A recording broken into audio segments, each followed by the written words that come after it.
How shall I stand before thee but in silence? Beloved, let us begin where all true prayer begins, not with words collecting in the mouth, not with reasons assembling in the mind, but with the soul bowed in holy quiet. Sometimes the most spiritual thing you can do is stop explaining. Not because explanations are evil, but because the presence you seek does not arrive by argument. It is out of the silence that the presence and the power of God comes. It is from the stillness, not from the noise of self-defense, that truth walks into the room. Be still and know that I am God. Not be clever and prove, be still and know. The kingdom of God is within you, not in the approval of men, not in the winning of debates, not in the applause of your own thoughts, but within. This silence is not withdrawal. It is how we stand before God so that God may stand up in us. It is not resignation, it is recognition. It is not apathy, it is adoration. In this hush, you will discover what the Master meant when he said, "The Father within me, he doeth the works." When the Father within is acknowledged, defended by nothing, resisted by nothing, explanations become few and power becomes plain. I ask you now to make your contact with the infinite invisible, not with your neighbor's opinion, not with your own rehearsed justifications, but with the presence closer than breathing, nearer than hands and feet. God must be felt. God must be realized. God must become an experience. And this contact does not come by mental might nor verbal might, not by might nor by power, but by my Spirit, saith the Lord. Therefore the paradox, cease from explaining that the Spirit may speak. Yield your defense that the defender may appear. We are not learning a tactic. We are taking a posture. This is not a strategy to win arguments. It is a sanctuary to find God. The deeper the silence, the greater the force that is felt. The greater the force felt, the gentler the outer words required. Out of a profound hush, one word may ripen that clears the air, or no word may be given, and yet the storm let down. One with God is a majority. One with God does not need a case file. When consciousness is resting in God, truth orders our affairs without the clamor of our managing. So stand here with me, quietly. Lay down your defense as you would lay down a heavy pack by the roadside. We will not run from life. We will face it from the secret place. He that dwelleth in the secret place of the Most High shall abide under the shadow of the Almighty. In that dwelling, speech finds its rightful measure, and silence becomes bread. In that dwelling, you will find that you are upheld by grace, and that all necessary words, few and seasoned, are given you in their hour. You know the twitch. The email arrives with a tone that misreads you, and the tongue rushes to the door. A colleague hints an accusation, and the chest heats, the mind drafts a brief, the fingers itch to type. At home it is the same. A loved one interprets your silence as indifference, and explanations crowd the throat like traffic on a narrow road. When misunderstood, when accused, when neglected or bypassed, the old creature arises with its two weapons, explain and defend. We have called this maturity, we have called it clarity, we have called it standing up for ourselves, yet it is not the soul speaking. It is the noise of the self-image trying to hold its line. Let us unmask its engine. The personal ego craves vindication, not truth. It hungers for victory, not peace. It imagines that to be seen as right is the same as being established in God, and so it hustles words, amasses reasons, and builds a tower of syllables to touch a heaven it cannot enter. That impulse is not your essence. The need to explain is the ego's noise. The soul seeks contact, not argument. Not to manage impressions, but to realize presence, not to secure an outer verdict, but to rest in an inner verdict already rendered from eternity. This is my beloved, in whom I am well pleased. Ask your own history and let it bear witness. When have our longest explanations ever produced the stillness we actually seek? When did the 12-paragraph reply leave you sleeping like a child? Did you not, after the press conference of your mind, lie awake and rehearse it all again? In the multitude of words there wanteth not sin, says the proverb, nor is there contentment. The peace of God, which passeth all understanding, is not uplifted on a raft of reasons. It descends when understanding yields to presence. Be still and know that I am God. Not be exhaustive and persuade. Be still and know. And here is the first re-education. Introduce the inner ear while the tongue stands still, while the lips are closed and the hands are quiet. Turn the attention as if behind the ear, listening, not outwardly for the next accusation, but inwardly for the next breath of God. Set a watch, O Lord, before my mouth. Keep the door of my lips. Let the watch at the mouth become a window at the heart. You are not stonewalling, you are sanctifying. You are not delaying to plot, you are pausing to hear. In quietness and in confidence shall be your strength. The kingdom is within, the answer is born there, or the need for an answer dies there. Do not fear that silence will leave you voiceless and vulnerable. The Master promised, take no thought how or what ye shall speak, for it shall be given you in that same hour. Given, not gathered by frantic mind. Received, not manufactured. If words are required, they will come seasoned. If no words are needed, none will be demanded.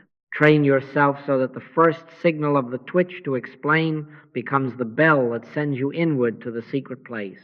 Let the noise announce your appointment with God. And there, while the outer court is restless, keep the inner ear open until the Father within, who doeth the works, settles the sea, and, if need be, gives you one clear sentence to carry across the water. There is a silence that freezes the face, clenches the jaw, withholds the word so as to hold the whip, and there is a silence that opens heaven. One is a pause to calculate, the other is a bow to consecrate. One withholds speech to steer men, the other yields will to let God. I am not speaking of the secular quiet that manipulates the room by absence of reply, that stalks advantage while pretending reverence. I am speaking of the sacred hush in which self-will loosens, in which the very appetite to win releases, in which the inner tongue says, not my will, but thine be done. That is holy silence. That is worship, not in this mountain, nor yet at Jerusalem, but in spirit and in truth. The place is not geographical. The posture is not tactical.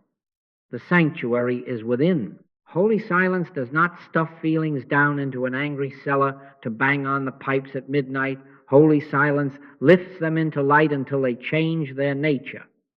Do you see? Not suppression, but transmutation. Not denial, but consecration. Cast thy burden upon the Lord, and he shall sustain thee. Bring the heat of hurt, the sting of slight, the ache of being misread, right into that hush where the Father within, who doeth the works, breathes upon them. In that atmosphere, anger softens into clarity. Fear melts into trust. The need to justify becomes the freedom to simply be. I have watched it again and again, 2 or 3 minutes of true surrender, not argument, and the heart becomes a quiet meadow. The peace is not achieved by mental carpentry. It arrives as ever, not by might nor by power, but by my Spirit, saith the Lord. This is universal law. Call it the Christ within. Call it Tao when the hand stops pushing and the way moves of itself. Call it Buddha's equanimity, arising as the water's still and the moon reflects perfectly. Shankara would say the rope is seen as rope when the lamp is lit. Jesus would say, the kingdom of God is within you. The names vary. The principle is one. When the personal will's noise subsides, reality announces itself. Make your contact with the infinite invisible, and you will discover that grace, not cleverness, orders your affairs, and that any necessary word is given you in its hour. Compress it and keep it as a pearl. One with God is a majority. Therefore, silence before God must precede any sound before men. Not silence as a lever over people, but silence as a ladder into presence. Not holding your tongue to tighten your grip, but holding your tongue until God has hold of you. When the hush is holy, the outward voice, if given, is light, is seasoned, is clean. When the hush is holy, sometimes no outward word is needed at all, and yet the atmosphere changes. The crooked straightens, the rough place is smooth. Test your motive gently. If in the quiet you are secretly scripting outcomes, return and surrender again. If in the quiet the heart becomes simple and the breath easy, you have entered the court where truth defends itself. Keep this inner ear open. Worship in spirit and in truth. Stand still and know. Then, if a sentence is needed, it will be sent. If none is needed, none will be missed. Because the presence, closer than breathing, nearer than hands and feet, has already said all that must be said. Why does such silence carry weight? Because it is not an empty pause. It is the awareness of a fullness. As a matter of spiritual truth, you are already one with God. There is no journey to make to arrive where you are. The kingdom of God is within you. The work, then, is not to manufacture union, but to realize it. Not to climb into divinity, but to awaken to that which has been present closer than breathing, nearer than hands and feet. God must be felt. God must be realized. God must become an experience. In that realization, the soul ceases its noisy protest, because it discovers there is nothing to defend. The life of you, the mind of you, the soul of you is God appearing as individual you. When this oneness is consciously known, the old impulse to explain dissolves like mist at sunrise.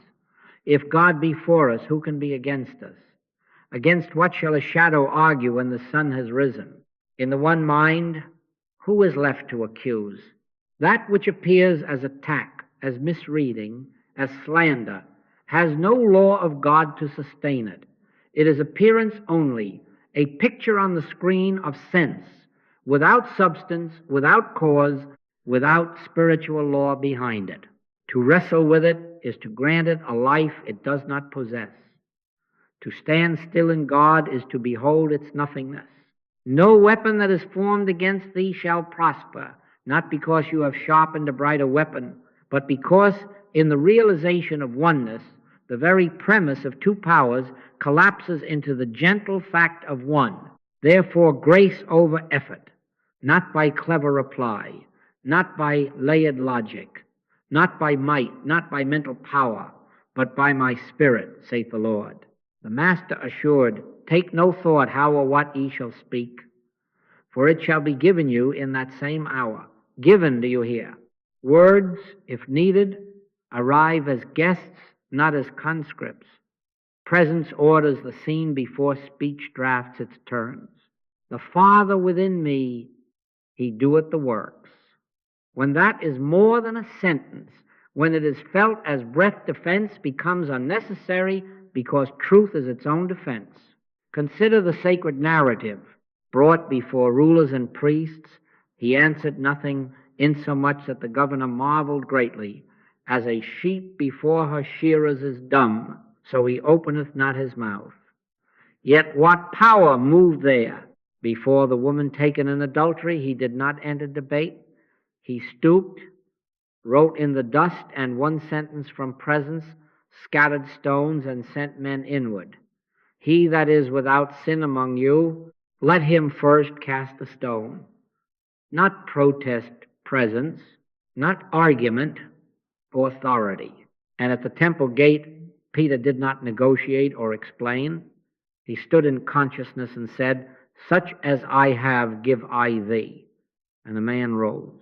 Friends, the authority was not in syllables, it was in realized oneness. Bring this home. The accuser, whether in your inbox, your conference room, or your own head, derives its momentum from your belief in a second mind. Withdraw that belief, and its wind fails. The accuser of our brethren is cast down, not by counter-accusation, but by the light in which there is no opposite. One with God is a majority. Stand there. Let the awareness of oneness ripen until the sea levels and the very need to defend falls away of itself. Then, if a word is given, it will be pure. And if no word is given, none is required.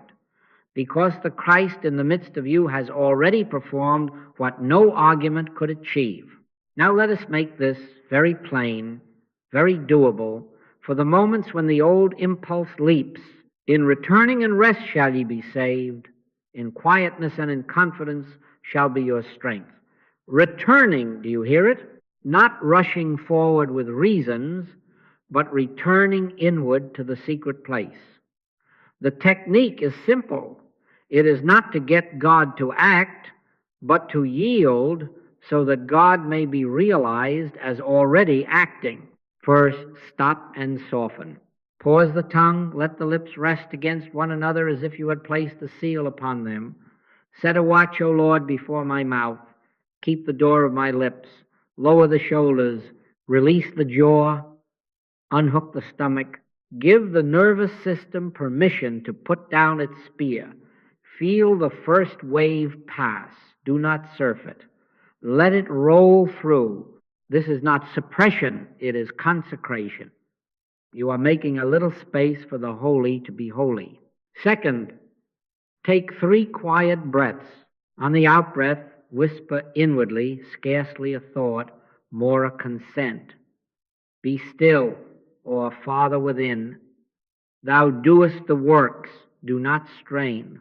Let the phrase be like dew upon grass. With each breath, the mind ungrips its argument, as a hand opens gently to release a small stone it has no more need to throw. Third, turn the inner ear. As if listening just beyond the physical ear, incline the attention to the still, small sense of aliveness that is always present, the hum behind thought, the light behind the eyes. Do not try to get answers. Do not bait the silence with questions. Listen for God, not for guidance about God. Be still and know that I am God. Knowing comes in the being still. Instruction, if needed, is added later.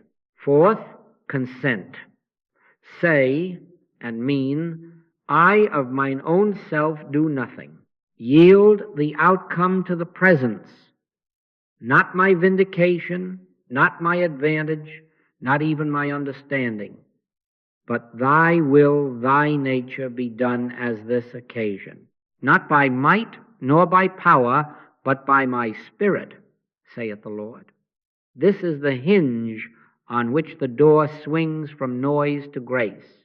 Fifth, only then, if moved, speak simply. Otherwise, remain gently silent. If a sentence is given, let it be clean and unhurried, without embroidery. If no sentence is given, let your silence be warm, not cold, available, not evasive. Remember the Master's word. Take no thought how or what ye shall speak, for it shall be given you in that same hour. If nothing is given, nothing is required. Now the price, the holy schedule. 2 to 3 minutes, 12 to 20 times a day. Morning before the day scatters you. Noon when the sun is high and tasks clamor. Evening at the turn between work and home. Bedtime when the last light goes out.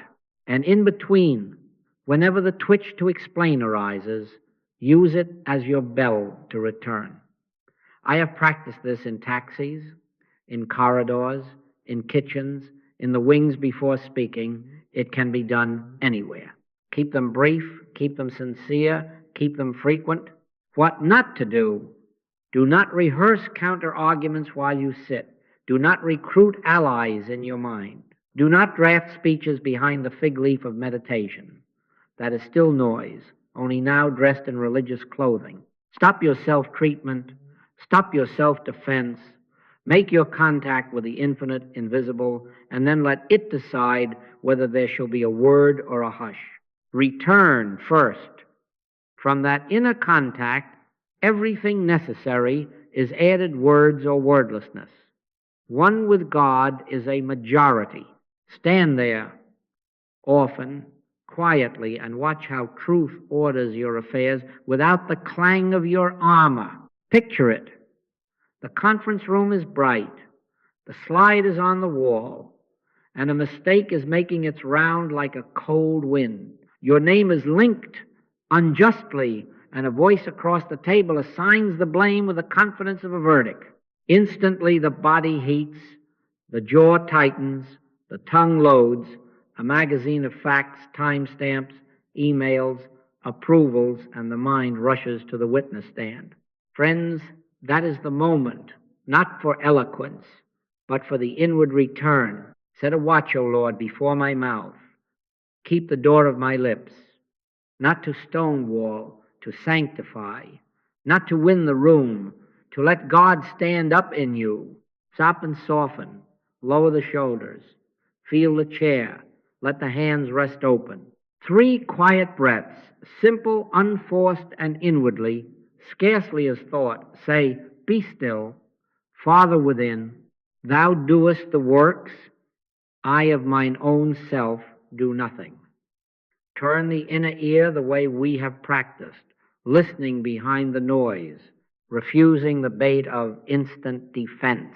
In quietness and in confidence shall be your strength.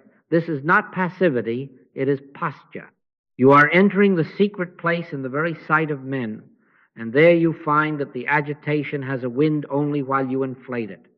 One with God is a majority. Stand there. If and only if a word ripens, let it be one clean, factual sentence, without edge, without embroidery, sent from the hush, not from the heat. I'm available to clarify details afterward, then return to listening. Do you see the difference? Not explaining to rescue a persona, but offering availability to let accuracy reveal itself by grace. Take no thought how or what ye shall speak, for it shall be given you in that same hour. If nothing is given, nothing is required. Let the meeting move. Often you will feel it. The atmosphere shifts. The very quietness becomes a presence at the table. A colleague checks their notes and says, I may have mixed versions. A supervisor, hearing no clatter of defense, asks for a follow-up before conclusions. Sometimes the moment simply passes like a wave that, finding no resistance, breaks harmlessly on the shore. Not by might nor by power, but by my spirit, saith the Lord. You are not maneuvering circumstances, you are yielding to the law of truth that defends itself. When the room empties, do not rush to type the brilliant brief you withheld. Return first. Sit for 2 minutes at your desk or walk to a quiet corridor. Breathe and know the Father within me, he doeth the works. Ask nothing. Consent. Out of that consent, the next action, if any, appears of itself, perhaps a short, gentle email with the pertinent facts and attachments, clean, unhurried, addressed to one, not blasted to many. Perhaps a quiet word with the project lead. Here are the dates. Let me know what you need. Perhaps nothing at all today. Let grace order it. He that dwelleth in the secret place of the Most High shall abide under the shadow of the Almighty. Under that shadow, timing is wise, tone is mild, facts are enough, not defending a persona, but letting accuracy reveal itself by grace, not argument, but atmosphere. Holy silence is not withdrawal from duty. It is the way duty is illumined.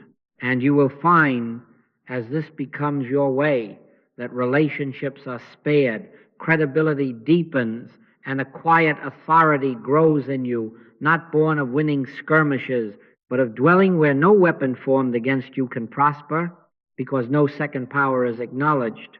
In professional conflict, stand still within. Let God stand up in you, and watch right order come to the surface, as surely and silently as light fills a room when you lift the shade. Now, bring the same practice home, where the ties are tender and the history's long. A loved one begins to retell an old wound with you cast as the villain. Your history rushes to the stand. The forgotten context, the years you have changed, the small mercies they omit. The tongue moves to rescue yesterday. Friends, this is the altar. Do not offer explanations first. Offer silence to God. Stop and soften. 3 quiet breaths. Be still. Father within, thou doest the works.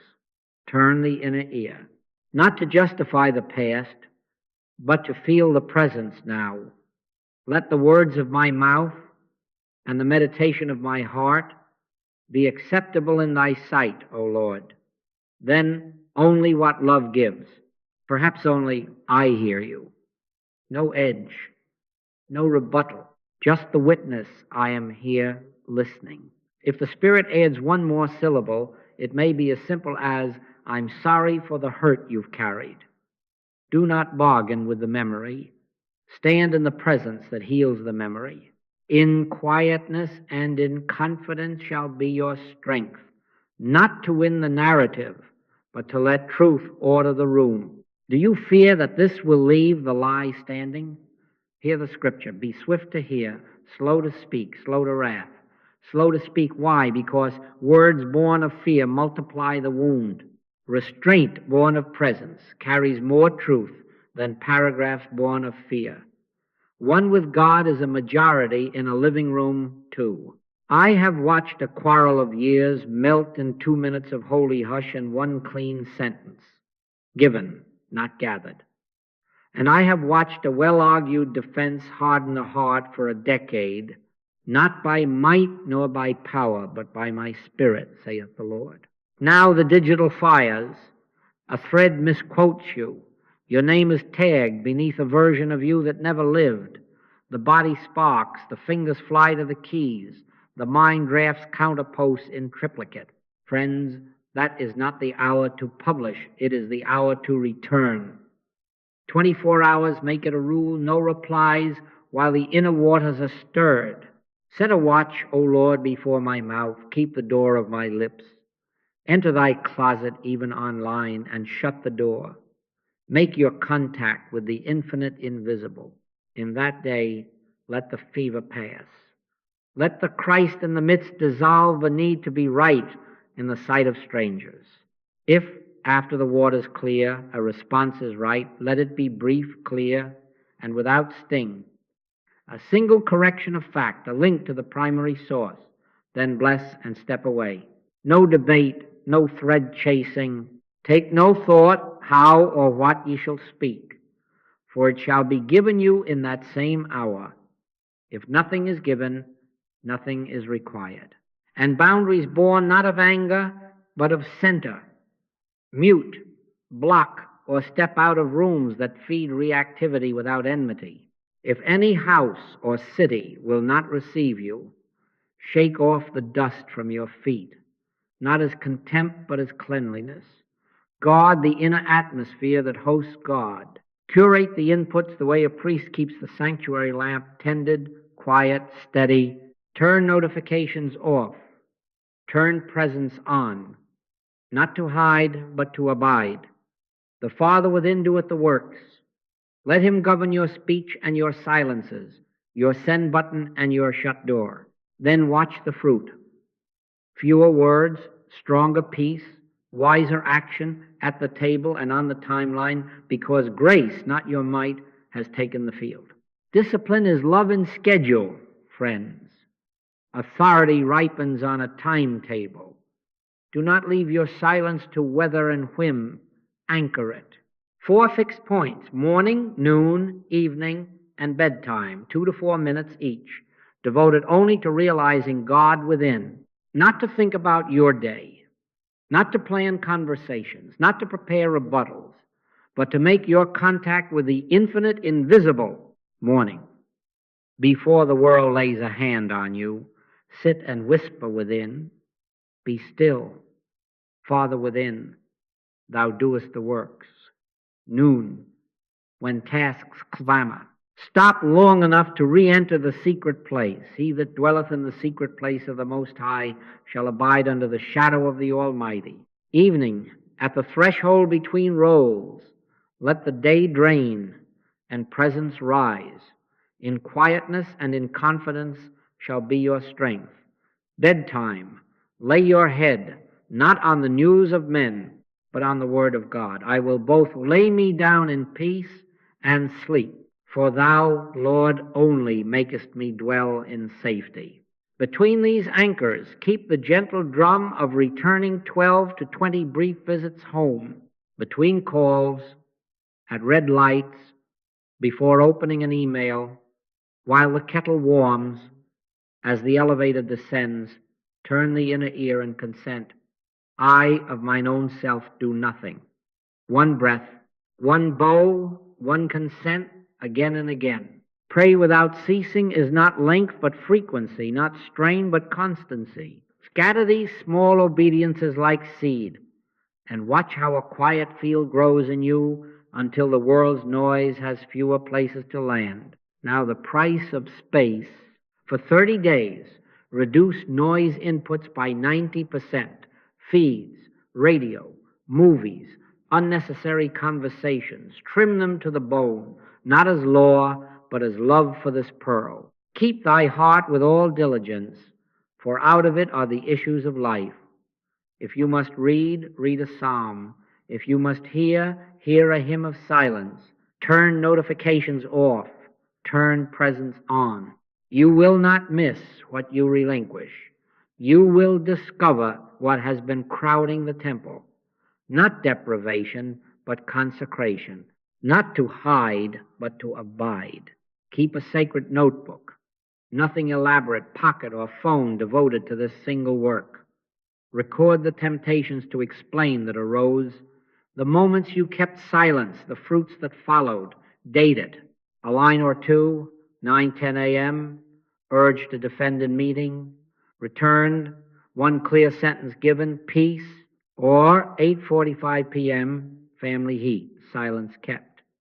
Apology ripened without prompting. You are not tabulating merit, you are attending to grace. In a week you will see patterns, hours of greater sensitivity, particular triggers, the way outcomes soften when the anchors are kept. Faith will grow not in silence as a tactic, but in God as ever-present life. Minimums and non-negotiables. Do not skip the anchors. If one is missed, replace it at the nearest possible moment without self-reproach. Missed morning, take it at first stoplight, take it in a restroom stall, take it walking to the next room. Guilt is more noise. Lay it down. The rule is not a whip, it is a lamp. Keep the lamps lit. Set a watch, O Lord, before my mouth. Keep the door of my lips. Do not let a day pass without the 4 anchors and a handful of returns. Hold to this for 30 days, and you will find your words fewer and weightier, your actions gentler and truer, and your sleep deeper, because grace, not your might, has been given the schedule. Silence ripens into authority only when it is scheduled, repeated, and guarded. Place it on the clock, guard it as bread, repeat it as breath, and the Christ in the midst of you will do the works. There is a fear in some of you that this way of silence will soften your spine and make you an appeaser of wrong, that if you do not leap into argument, you will be carried away by the tide of other people's wills. No, friends, holy silence is not appeasement. It is a refusal to enthrone error by wrestling with it. We do not fight shadows. We turn on the light. Be still and know that I am God. In that knowing, a strange courage rises, clean and quiet, that neither bites nor begs.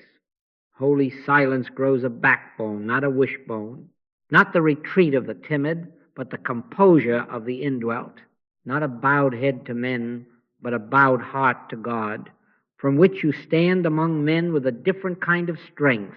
Now, when the inner contact gives speech, you will recognize it by its clarity. Let your yea be yea, and your nay, nay. No embroidery, no sting boundary without bitterness. One sentence may be the whole sermon. I will not be spoken to in this manner. We can continue when we are calm. Or, this contract is not acceptable to me as written. Or, I am stepping out now. We will revisit with a third party present. Do you feel the quality? No threat, no heat, yet unmistakable. A soft answer turneth away wrath. And sometimes the soft answer is a firm no that does not bruise. This is not passivity, this is purity. Not to dominate the room, but to keep faith with the light in you. If another word is needed, it will be given, peace be still, or nothing at all, and the storm knows what to do with that. Safety and justice are not sacrificed on the altar of silence. Silence is toward the ego's clamor, not toward truth or safety. If harm approaches, remove yourself. Do it now. Do it cleanly. When they persecute you in this city, flee ye into another. Seek help, call a friend, a supervisor, a counselor, or when required, the proper civil authorities, for the powers that be are ordained of God as instruments for order. In the Master's counsel, if a trespass persists, address it directly. If it will not hear, take with thee one or two more, and if it still refuses, bring it to the assembly. Do you see the pattern? Not secrecy that shelters abuse, but steps of light. Not indulging evil by silence, but denying it a stage by refusing its theater and invoking the laws that maintain peace. One with God is a majority.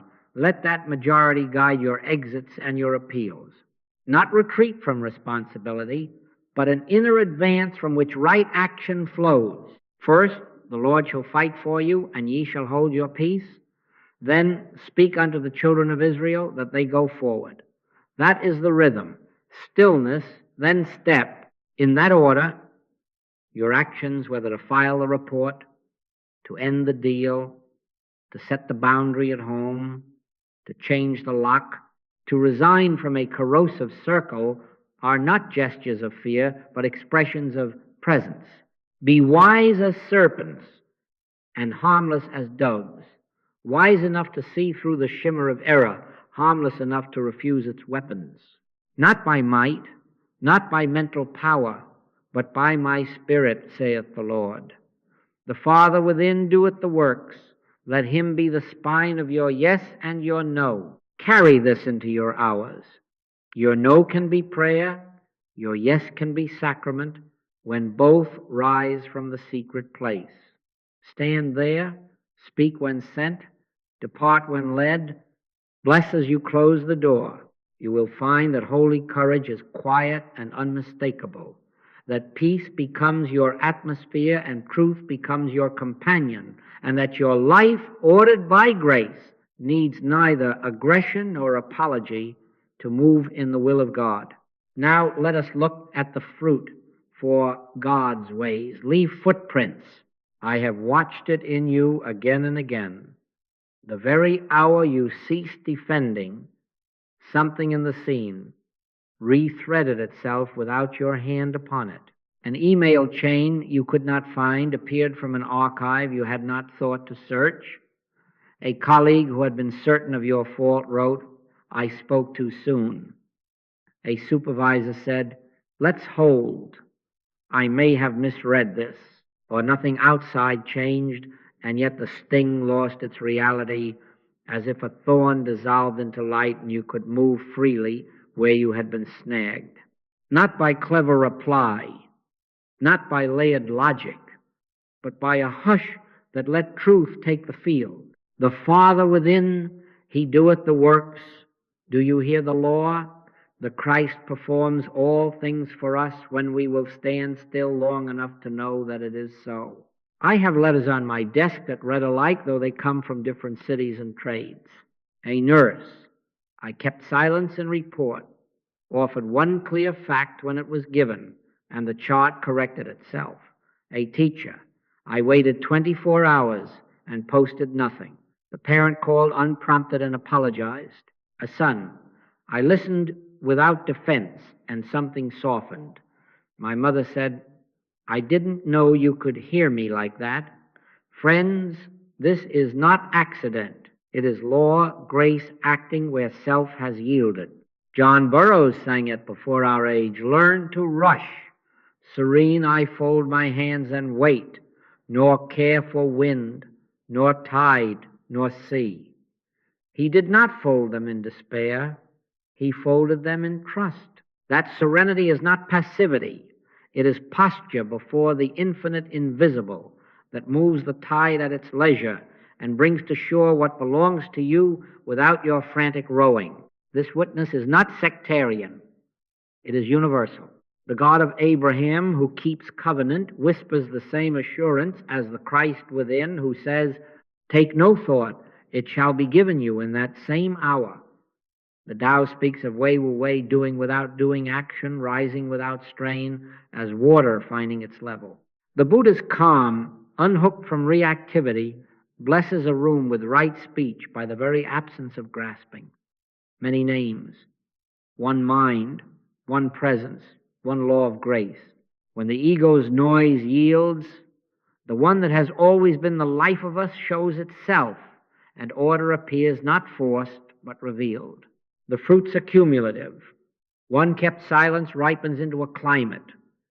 In a week, the children in your home quarrel less, not because you lecture more, but because you bring less static into the room. In a month, your office notices you speak fewer sentences and carry more weight. In a season, old tangles untie without your fingers, and when you do speak, it sounds like a bell in clear air. Community gathers around that bell. Share it. Tell one moment, not to boast but to bless. The hour you stood in holy silence and what followed.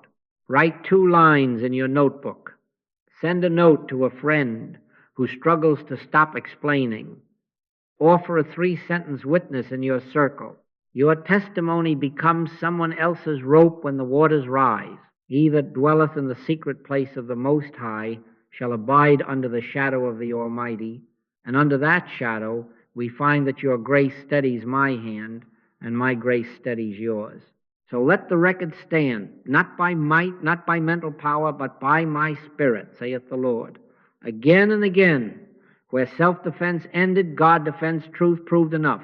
Keep to the practice, keep to the hush, keep to the anchors, and the universal witness will grow among us until it is plain that one with God is a majority. In boardroom and kitchen, online and on the road, and that argument never could do what grace has quietly done. Guard the pearl, friends. Keep it close. Keep it warm. Keep it under the quiet of your own breath until its root is deep. Mary kept all these things and pondered them in her heart. Do you hear that? Not on her tongue, but in her heart. Give not that which is holy unto the dogs, neither cast ye your pearls before swine, not as judgment on others, but as counsel to protect what is tender in you until it is strong. Do not overtalk your practice. Secrecy protects power while it roots. Speak less about how you are learning to be silent. Be more silent, not to hide, but to abide. Not to impress anyone with your new composure, but to let God be God in you without the draft of applause pulling at the flame. Walk softly. One with God is a majority. It has always been so. You need not trumpet what grace will reveal. Let the fruit tell the story. Let the atmosphere preach the sermon. Let light define itself by shining. If you must explain anything, explain it to God in the secret place by ceasing to explain at all. Sometimes the most spiritual thing you can do is stop in mid-sentence, stop even mid-thought, and return. Be still and know that I am God. Set a watch, O Lord, before my mouth. Keep the door of my lips. Turn back within, and let the Father within do the works. Not your reasons, not your rhetoric, not your cleverness, but his Spirit ordering the scene, not by might nor by power, but by my Spirit, saith the Lord. Guard the hush after a grace has moved. Resist the urge to narrate it, to dissect it, to gather admirers around it. Keep the center holy. Ponder it. Record it in your little book. Give thanks and go on. When asked, let your words be simple. It came clear. Or, we found peace. Let them wonder how, and let God answer by continuing the work. This is not armor against the world. This is authority from the center. Carry your silence as authority, not as a war. It is not withdrawal from love. It is the well from which love speaks one clean sentence and then rests again in God. Let your yea be yea and your nay, nay. Boundary without bitterness. Presence without parade. Now a blessing for your going.